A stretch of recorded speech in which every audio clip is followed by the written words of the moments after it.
Hello everyone, welcome to SwitchUp as we once again have a look at some of the games coming out for the Switch in this upcoming week. In terms of dates, we'll be going from the 2nd of November up until the 8th. First looking at a couple of games that released without being in one of these videos for whatever reason, and then moving on to that week at hand. So which games are coming out for the Switch this week? Well, let's find out.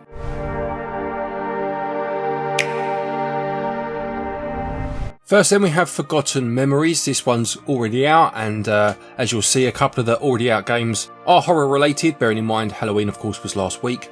This sees you playing as a detective caught in mysterious events while investigating a case. It's a third person survival horror game combining exploration, reflection, puzzles, action and survival, according to the blurb, and says it's a spiritual successor to the greatest horror games of the 90s. It promises a deep narrative, full voice acting, classic survival horror mechanics as mentioned a moment ago, challenging but adaptable gameplay with multiple levels of difficulty, it says, unlockables, achievements and rankings. And I believe I'm right in saying that this game actually released a few years back, possibly on iOS, things like that, with this being a remaster. It sells for £13.49 or your regional equivalent. The other one that's already out then, as I said, another horror game. This one actually released on Halloween the 31st of October. This is The Beast Inside. It calls itself a unique, gripping twist on thriller and survival horror, which mixes intriguing, story-driven adventure with an unnerving survival horror experience.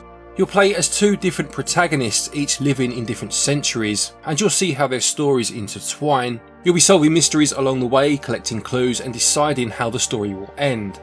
It promises new levels of horror sharpened by motion capture technology. This one sells for £24.99 or your regional equivalent. On to the games coming out this week then, and the first of those is Tinkertown. It says you'll explore magical places filled with loot, danger and creativity in what is a multiplayer sandbox gaming experience. It says you'll need to grab a shovel, pickaxe or sword and enter a realm of treasures, magic and dangers, and create your own fantasy kingdom from a cosy adventurous hut with a garden to small towns with their own parks. You'll craft your own equipment and customise your character with various weapons and armour. Your equipment will determine what you are, so you could be a hunter, a warrior, a mage or something else, and you can play the game with friends online with up to 4 players. It uses a pixel art style. It reminds me a little bit actually of Square Enix's 2D HD in terms of that almost 45-degree background with characters sitting atop of it. Probably not the best explanation, but hopefully the trailer will get you to see what I mean. This one is out on the 4th and it will sell for £16.99 or your regional equivalent. Then we have Metal Slug Tactics releasing on the 5th.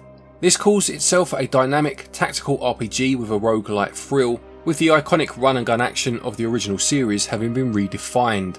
You'll need to lead your squad to victory through strategic guile and superior firepower in a perfect blend of classic action and tactical depth, according to the blurb. You'll accumulate experience after each battle to unlock new weapons or bonus perks to upgrade your team's firepower and tactical skills in 110 handcrafted maps with 20 different mission types. There are 36 different weapons and 176 weapon mods and 9 iconic characters from the series.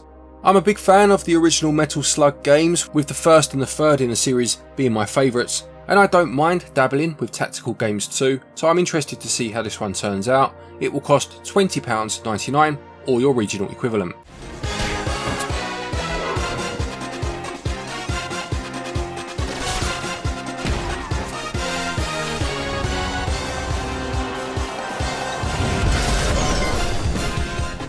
Next up then we have River City Saga: Three Kingdoms Next. This drops the characters from the River City games into the classic setting of the Romance of the Three Kingdoms literature, and this is in fact a sequel to the first collaboration between these two, a game I actually own. I bought it from PlayAsia, albeit I've not played it yet, with this story here picking up from the aftermath of the Battle of Red Cliffs. It promises a never seen before alternative telling of the novel, rearranged by Cuneo and his friends, and you have a number of special attacks and tactics available to you to clear out stages. This release reminds me that I do need to give the first one of these a try. Big fan of the River City games. This one releases on the 6th and it will sell for £27.76, a very specific amount asked for there. Special attacks. This game features a skill tree for learning moves. Gain skill points to unlock a whole arsenal of new attacks. Learning certain special attacks can lead to even more devastating... Also this week then we have Mario and Luigi Brothership. This being the latest game, of course, in the Mario and Luigi RPG series that's been going, I believe, since the Game Boy Advance. You'll be travelling on Ship Shape Island, which is part ship, part island, and journeying through the vast world of Concordia. You'll encounter familiar faces along the way from the Mushroom Kingdom, such as Peach and Bowser, who it says may help you on your journey. You'll need to rely on Mario and Luigi's brotherly bond to succeed, using brother moves to get past obstacles while you explore. There are also brother attacks which lend a dynamic twist to turn-based combat according to the blurb, and you'll need all of this in order to save the day. I've never played many of the Mario and Luigi games. I played one of them and it wasn't the GBA original, I forget which now. It's a series I've never really had the time to delve into, but I know there will be a lot of people that are interested in this one for sure. It's out on the 7th for the standard Nintendo pricing of £49.99 or your regional equivalent.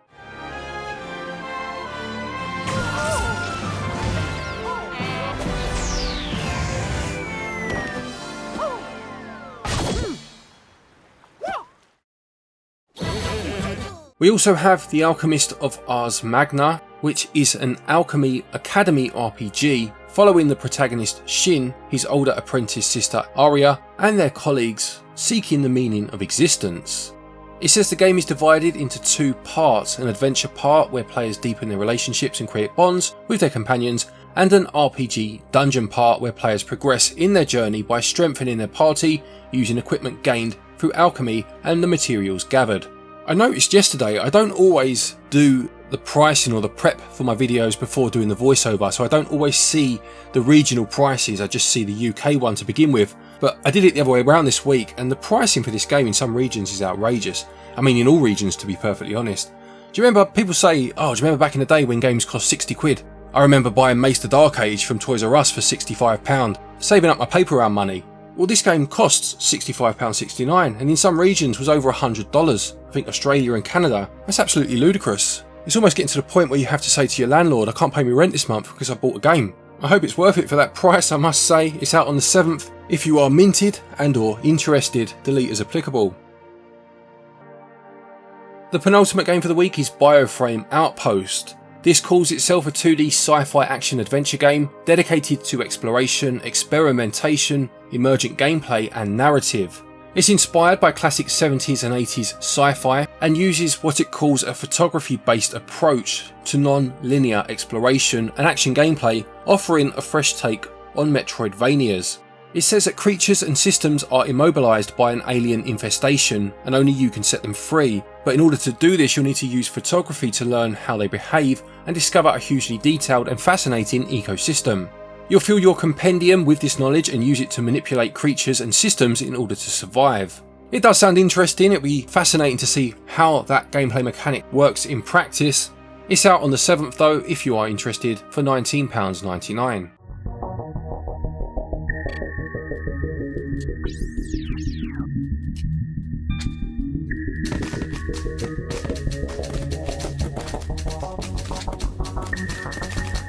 And finally for this week then we've got Angel at Dusk. This is a shoot 'em up where an apocalyptic world awakens to primal desires according to the blurb, and it describes itself interestingly as uncompromisingly skeletal. It says that is a game in which every last ounce of excess has been cut away and only its framework quintessence remains. It further explains by saying the artwork exhibits both extravagant beauty and grotesque surrealism, and the closer you attack your enemies the more HP recovering and bomb charging power-ups appear. It offers an original mode with hack and slash style gameplay mechanics where there's no limit to how strong you can upgrade your ship, as well as a more traditional, I assume, arcade mode with a variety of unlockable ships. It also says that it contains the most beginner-friendly tutorial in shoot 'em up history. That's quite a nice little touch. I mean, shoot 'em ups, as simple as they do look, they can be quite difficult to learn the mechanics of how to be good at them if you're not one of the initiated. As well as that, it does have a demo so you can download it and give it a try before you buy. Another game out on the 7th, it will sell for £13.29 or your regional equivalent.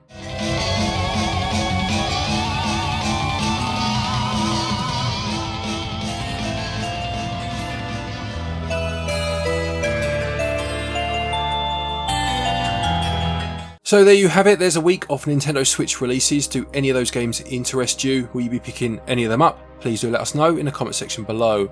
Don't forget, if you are looking for eShop credit to pick any of these games up, you can get your eShop cards over at our website, switchup.gg, and doing so will get you 5% of your purchase price back as cash back. And there's also a link down there to PlayAsia if you're looking to import any games. Use the link, use the code stated, and you get yourself 5% off of your order. A quick thank you to our patrons and our channel members for your continued support, and to each and every one of you for watching our videos. Take care, and until next time, happy gaming.